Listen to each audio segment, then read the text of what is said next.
सुप्रभात। आज हम पढ़ेंगे अपनी पाठ्य पुस्तक में संकलित पाठ 10 अपूर्व अनुभव। यह एक संस्मरण है। इसके रचयिता हैं तेत्सुको कुरियानागी। आज हम पाठ का सार समझेंगे।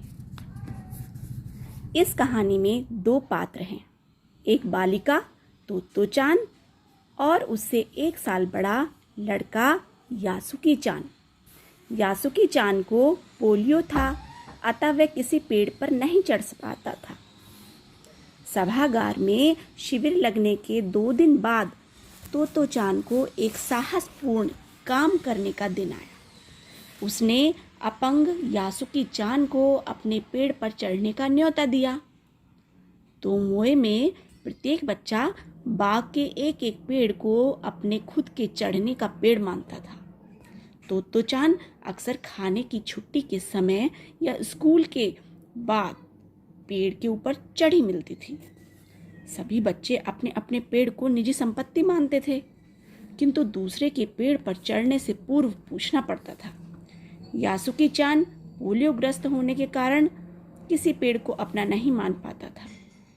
घर से निकलते समय तोत्तो-चान ने झूठ बोला था कि वह यासुकी-चान के घर डेनेन-चोफू जा रही है, पर उसने रॉकी को सच बता दिया था। जब तोत्तो-चान स्कूल पहुंची तो उसे यासुकी-चान मैदान में क्यारियों में मिला।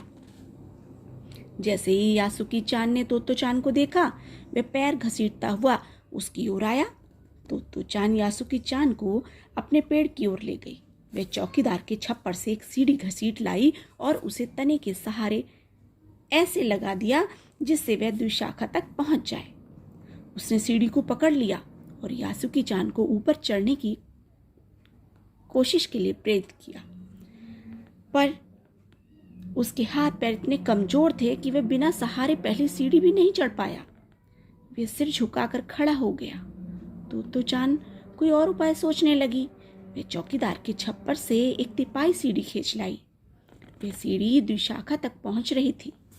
यासुकी-चान ने घबराकर तिपाई सीढ़ी की ओर देखा। उसे पसीना आ रहा था। उसने निश्चय के साथ पांव उठाकर पहली सीढ़ी पर रखा। तोत्तो-चान उसकी मदद कर रही थी। यासुकी-चान पूरी शक्ति के साथ जूझ रहा था और आखिर वह ऊपर पहुंच गया, पर तभी सारी मेहनत बेकार होती लगने लगी। तोत्तो-चान तो सीढ़ी पर से द्विशाखा पर छलांग लगाकर पहुंच गई, पर यासुकी-चान को सीढ़ी के पेड़ पर लाने की हर कोशिश बेकार रही। तोत्तो-चान की रुलाई छूटने को थी, क्योंकि वह चाहती थी कि वह यासुकी-चान को अपने पेड़ पर आमंत्रित कर तमाम नई नई चीजें दिखाए।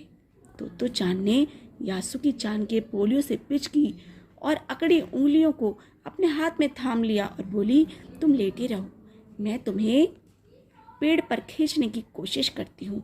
यह कहकर वह पूरी ताकत से यासुकी-चान को खींचने लगी। काफी मेहनत के बाद दोनों अपने आमने सामने पेड़ की द्विशाखा पर थे। तोत्तो ने सम्मान से सिर झुकाकर कहा, मेरे पेड़ पर तुम्हारा स्वागत है। यासुकी-चान ने मुस्कुराते हुए पूछा, क्या मैं अंदर आ सकता हूँ? उस दिन यासुकी-चान ने दुनिया की एक ऐसी नई झलक देखी जैसे उसने पहले कभी नहीं देखी थी। वे दोनों गप्पे लड़ाते रहे। यासुकी-चान ने उमंग में भर कर बताया कि उसकी बहन अमेरिका में है। उसने एक चीज़ टेलीविज़न के बारे में बताया। वह कहती है कि उसमें वह सूमो कुश्ती भी देख सकेगा। तोत्तो-चान सोचती रही कि सूमो पहलवान किसी डिब्बे में कैसे समा सकता है।